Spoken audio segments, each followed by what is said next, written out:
portanto, olhando assim de fora, quem levou a situação política internacional a esta crise económica foi quem estava a liderar o mundo nessa altura. E quem estava a liderar o mundo nessa altura eram as democracias ocidentais. Portanto, eram os Estados Unidos que lideravam isto tudo, não é? Portanto, a China eram uns coisinhos pequeninos lá, não interessam. E fomos nós que liderámos o mundo em democracia ocidental para um colapso ou um esgotamento do modelo capitalista que nós tivemos até agora. Ao qual tu dizes que o modelo capitalista parou, estagnou. É um modelo multilateral capitalista. Nós estamos a ver uma coisa muito interessante que se viu no início da Primeira Guerra Mundial, que é o regresso do bilateralismo. E nós vimos isso agora com o Trump. O multilateralismo liberal que nós vimos no pós-Segunda Guerra, a ordem mundial estipulada pelos Estados Unidos, foi aquilo que cimentou esse projeto de democracia ocidental, que agora está a falir. O Trump percebeu isso. O Trump e os Estados Unidos em geral. O próprio Biden também. Porque, por exemplo, agora fala-se muito das tarifas do Trump e não sei o que, não sei o que mais. Mas o Trump aplicou tarifas em 2017 que o Biden não as retirou depois em 2021 quando chegou ao poder. Por isso é que eu digo sempre, embora haja diferenças ideológicas claramente entre um Biden e um Trump, ou entre uma Kamala e um Trump, os Estados Unidos, à esquerda ou à direita, no final do dia têm sempre um projeto em comum e são sempre a América. Portanto, isso estará sempre acima de tudo. E estamos a ver um regresso do bilateralismo. Ou seja, os Estados Unidos vão deixar de ter uma hegemonia do ponto de vista de intervenção a nível global no mundo e focar-se quase como uma potência regional, governando de dentro para fora. Se antes governavam de fora para dentro com muita intervenção externa, agora vão fazer exatamente o oposto, expandindo o seu império. Daí as negociações para a Groenlândia. Expandindo o seu império? Expandindo o império na forma antiga, tradicional de expansão, sim, né? expandindo, não fazendo invasões com caravelas e não sei o quê. Não, porque poderia argumentar que o modelo anterior dos Estados Unidos, pré-Trump, digamos assim, pré-novo Trump, não o Trump anterior, o Trump o novo, era de expansão, era base em todo o lado, era intervenções e revoltas e financiamento de revoltas políticas para aquilo que lhes interessava a eles, e agora estás a dizer, vamos nos virar para dentro, mas ao mesmo tempo estão a renomear o Golfo do México para o Golfo da América, querem a Groenlândia, Canadá é outro estado. No hemisfério que eles querem dominar, que é o quintal deles. Exatamente, é a potência regional, expandindo, mas regionalmente, próximo, uma postura isolacionista, mas sem esquecerem a questão imperial. Claro, por isso querem e as provocações com o Canadá, as provocações com o México, a Groenlândia, etc. Agora, eu acho que isso é muito interessante e nós olhamos para isso, porque é que isso aconteceu? E o que aconteceu foi a economia, não é? Portanto, os Estados Unidos neste momento já não conseguem suportar esse modelo expansionista que eles tiveram, do ponto de vista económico, para já porque perderam a supremacia total que tinham sobre o mundo. Portanto, agora aparece a China e aparece um conjunto de outros atores que têm muito poder e muita BRICS, força económica. Os BRICS. Só um pormenor, falaram nos BRICS, só aqui muito rápido. Os BRICS neste momento em termos de PIB já representam mais do que o G7. Exatamente. Que é muito interessante. É isso mesmo. Obviamente tem mais população, mas não deixa de ser um dado importante. Antes também tinha mais população e não estavam longe disso. Exatamente. Portanto, a população é secundária. Sim, é que as economias deles estão a crescer. Todas elas. O que tu tens eles já não conseguem suportar isso. A dívida externa é absolutamente abismal. Os juros da dívida é $1 trilhão por ano. O custo dessa dívida é absolutamente louco, não é? Portanto, eles percebem que têm que se concentrar. E mais. E não têm nada, ou seja, não veem como é que isso pode ser alterado dentro deste modelo que existe de expansão internacional e destes acordos da Organização Mundial de Comércio, etc, etc. Porque, efetivamente, eles chegaram a uma situação também que não têm produção interna. Melhor, eles têm muita produção interna, mas têm muito menos produção interna do que tem, por exemplo, a China.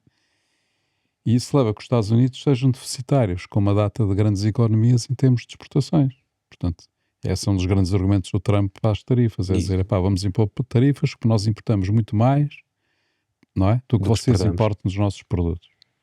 O grande argumento dele contra a União Europeia tem precisamente a ver com isso, que há uma desproporção muito grande entre aquilo que é exportado para os Estados Unidos e aquilo que os Estados Unidos exportam para a Europa. E com razão, até porque a União Europeia supostamente é, no papel, o maior aliado dos Estados Unidos, economicamente, politicamente, mas o maior parceiro comercial da União Europeia neste momento nem são os Estados Unidos, é a China. Há gráficos muito interessantes a compararem quem é que é o maior parceiro comercial de cada país no ano 2000 e no ano 2020. No ano 2000, no globo, no geral, nos países do mundo, Estados Unidos, eu diria 90%, não tenho aqui o mapa à frente, mas para quem quiser pesquisar, é 90% dos países do mundo, o maior parceiro comercial entre a China e os Estados Unidos era sempre os Estados Unidos. Passados 20 anos, é a China em praticamente todos os casos, inclusive a União Europeia. É isso que eu te ia perguntar, se a União Europeia não é a mesma coisa que os Estados Unidos, em que a China é o principal parceiro. Eu acho que é curioso porque a União Europeia caminha para a sua falência institucional. Sim, já lá vamos à União Europeia, que acho que isso é um caso muito Isso só especial. aqui para concluir, no caso da China, há bocado falava-se aqui não sei de qual de vocês dois mencionou, mas a questão da Organização Mundial do Comércio. Um dos principais motivos para agora o Trump fazer o que está a fazer, ou os Estados Unidos quererem fazer o que querem fazer, é o facto da China ter entrado em 2001 com o aval dos Estados Unidos na Organização Mundial do Comércio. A quantidade de exportações que a China tinha, desde a reforma económica que eles fizeram em 78, com o Xiaoping, até 2001, foi grande. Mas a partir de 2001, quando a China entrou na Organização Mundial do Comércio, disparou de uma forma, se forem ver os gráficos, é uma coisa astronómica. Aquilo sobe em flash, um relâmpago brutal. E isso viu-se quando chegamos a 2020 e o globo, o mundo em geral, tem a China como maior parceiro comercial em muitíssimos dos casos. Pá, não é a primeira vez que vamos falar sobre isto, mas efetivamente nós estamos neste momento ao desmontar completo da globalização. Já temos falado sobre isso há muito tempo.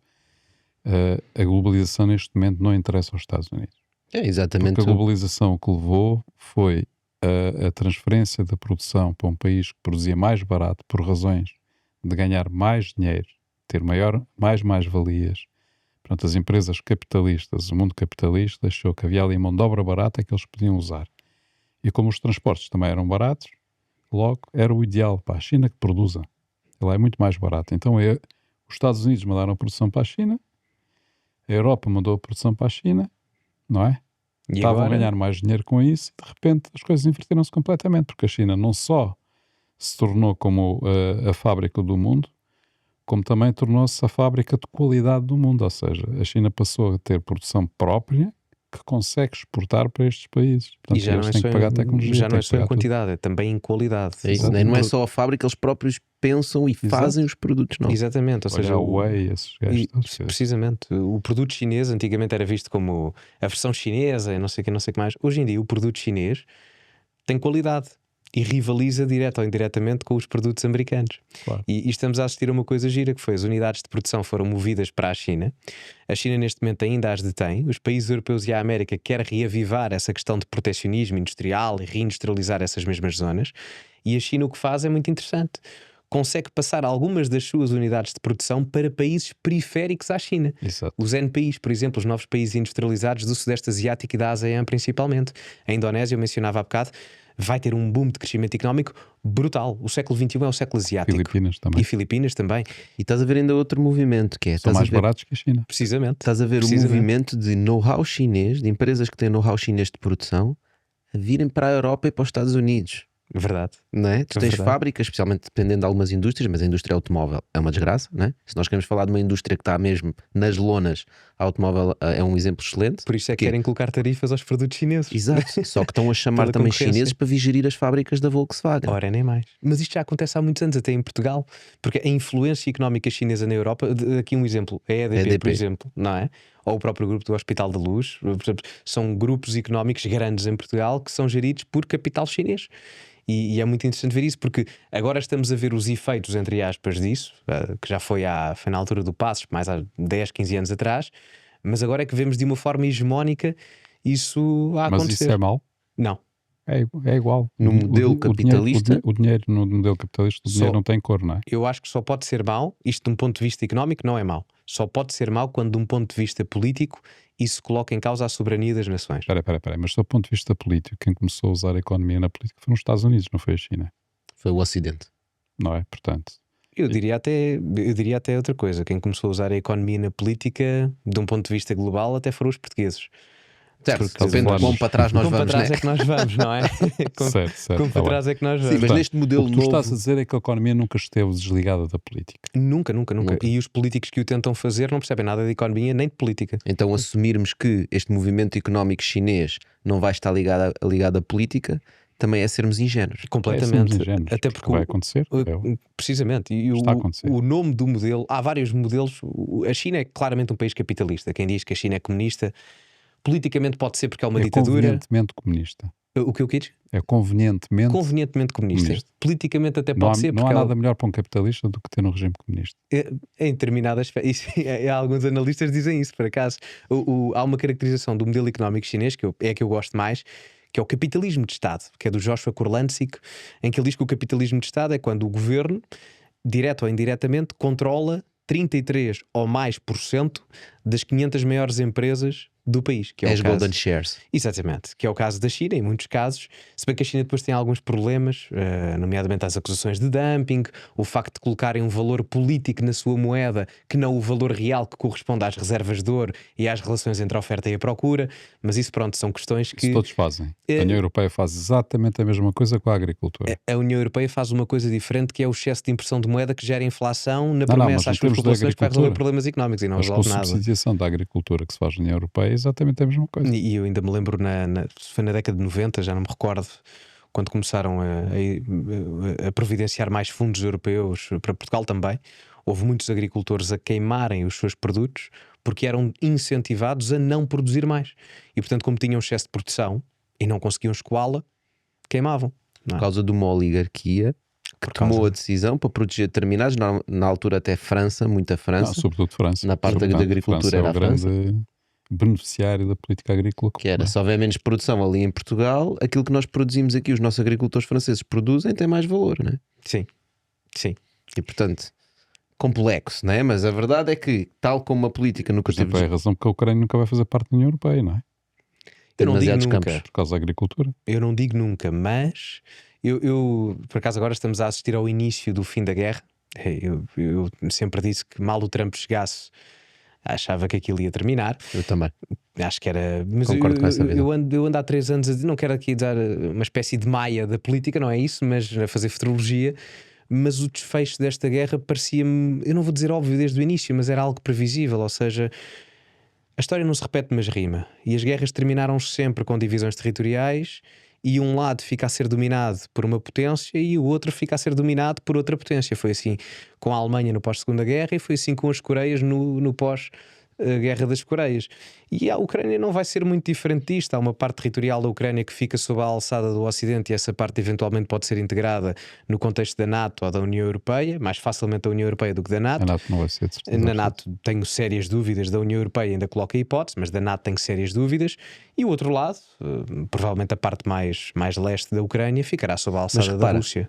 O que tu estás a dizer é exatamente o que estávamos a falar há pouco, que é esta mudança de direção dos Estados Unidos, em que não se querem ingerir aí, espalhar a sua hegemonia e a sua influência nos outros países, financiando revoltas, financiando, digamos, os adversários dos seus adversários, não é? Esta mudança dos Estados Unidos fez com que a guerra na Ucrânia não faça sentido para a política do Trump. Pois não, Portanto, como não faz sentido para a política do Trump, a guerra vai acabar. precisamente. Mas ele não é indiferente. Porque ele quer ir buscar 500 mil milhões em recursos ucranianos Certo. para pagar a ajuda que Mas já isso é o deu. businessman Trump a falar, não é? Claro, ok. Portanto, ou seja, lá está a economia outra vez Mais uma a vez. entrar, Eu acho que entrar à grande. é uma redireção do mercado americano, não é? Se era vantajoso para os Estados Unidos reconstruírem a Europa e ajudarem a Europa, porque era um mercado emergente no pós-Segunda Guerra Mundial, hoje em dia não é. Mas repara, no caso da Ucrânia, era estratégico para a Rússia, por exemplo, o tema da Crimeia, não é? E foi uma coisa que logo mesmo no início, mesmo antes de começar a guerra, digamos, mais séria, foi logo resolvido. Podemos fazer um paralelismo semelhante nos Estados Unidos à importância que tem, por exemplo, a Groenlândia, não é? Mas também era importante Sim, para a diferente, Rússia. mas- É completamente diferente, mas tem Sim. a ver com Eu percebo uma a posição analogia. estratégica, Eu não percebo a é? analogia. Porque eles precisavam ter aquela base naval, os russos, e o Trump está a pensar: epá, tu próprio disseste, nós temos que defender aqui a nossa zona. Eles precisam Por ter, outro lado, na Rússia, precisam ter acesso ao Ártico. portanto, esquecendo a política, né? Em termos económicos, também há o interesse de todas as, digamos, todos os recursos naturais que existem na Ucrânia.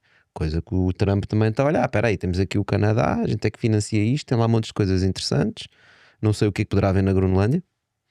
Na Groenlândia há coisas de muito gelo. importantes. Haverá muito. Há o de gelo, Há o de gelo, que é e importante nos próximos anos. com todos os recursos que depois há de baixo, que agora é muito difícil de explorar, praticamente impossível, mas que no futuro eventualmente vai ser possível. Tens para aí, a Rússia tem para aí pouco mais de metade, talvez, do espaço ártico. O segundo maior é o Canadá, e a seguir é a Groenlândia. Portanto, em termos Para transporte, de passagem logística, digamos toda a assim, né? logística com o degelo e, portanto, com as alterações climáticas. O mar do Norte não é o Mar do Norte, é o Ártico. O Ártico passa a ser uma das vias principais de comunicação entre as grandes economias, inclusive para a China, não é? É mais rápido chegar à China pelo Ártico, para a Europa chegar à China pelo Ártico, do que ir pelo Suez. Já não estou a falar por dar a volta à África. Dar a volta, exato. Portanto, e depois tens outra coisa do ponto de vista militar, que é o espaço entre a Groenlândia e o Mar do Norte, digamos assim, é por onde passam os submarinos russos quando vão para o Atlântico. Portanto, É um bom pormenor. isso é, do ponto de vista de estratégia militar, também é muito importante, não é? Portanto, é a zona onde há um maior espaço de mar. Eles não podem passar pelo Bering, que é um estreito muito pequeno entre os Estados Unidos e a Rússia, completamente controlado. E o único outro sítio é precisamente ali, não é? Portanto, esse é para fechar o hemisfério norte, para fechar o hemisfério da América, diremos assim, não é? Portanto, o hemisfério Aquela região do ocidental. Atlântico Norte, não é?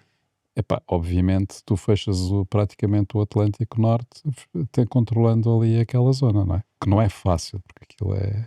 Mas uma zona é difícil um de controlar. projeto interessantíssimo por parte do Trump. Gostando ou não é? Acho que isso é indiferente, mas ele controlando. Ele também já falou do canal do Panamá, que é um dado curioso, porque foram os Estados Unidos em 1910 ou 1907 que construíram e pagaram o canal do Panamá. E o Trump agora vem dizer: nós queremos controlo, direto ou indireto, sobre o canal do Panamá. Então ele fica ali com o controle na América Central, fica com o controle na fronteira sul com o México, fala da anexação do Canadá na parte mais norte do continente da América do Norte e ainda mais acima com a questão da Groenlândia. Ainda vamos Entende? assistir no futuro, Previsão. ainda vamos assistir ao que ele vai fazer com o Chile e com a Antártida. Ou seja, na prática fica apenas mais uma zona de passagem entre o Atlântico e o Pacífico. E o Chile é curioso porque o Chile é o país da América do Sul mais... É controlar o Estreito de Magalhães, não é? E precisamente, e até de um ponto de vista político faz sentido, porque o Chile é o país mais ocidentalizado da América do Sul. Eu sei que nós temos uma proximidade grande com o Brasil, mas o mais integrado no mundo ocidental desenvolvido é o Chile. É o único, se não estou em erro, da América do Sul que está na OCDE. Até fazia, politicamente e estrategicamente, fazia todo o sentido o caso do Chile. E mesmo se olhares para a Argentina, não é? Se calhar o país da América Latina que está mais alinhado com a linha Trump. Neste momento, claramente. Sim, mas a Argentina não tem tanto acesso, não é? Quem tem Certo. acesso mesmo é o Chile. Mas está ali, é grande. Sim. São os europeus. Exato, são os Da europeus da América América do Latina. Sul. Pá, no meio disto tudo, estavas tu a dizer, e bem, a Europa está um bocadinho Está fora do baralho. tramada, não é? Está fora do baralho. Está completamente fora do baralho.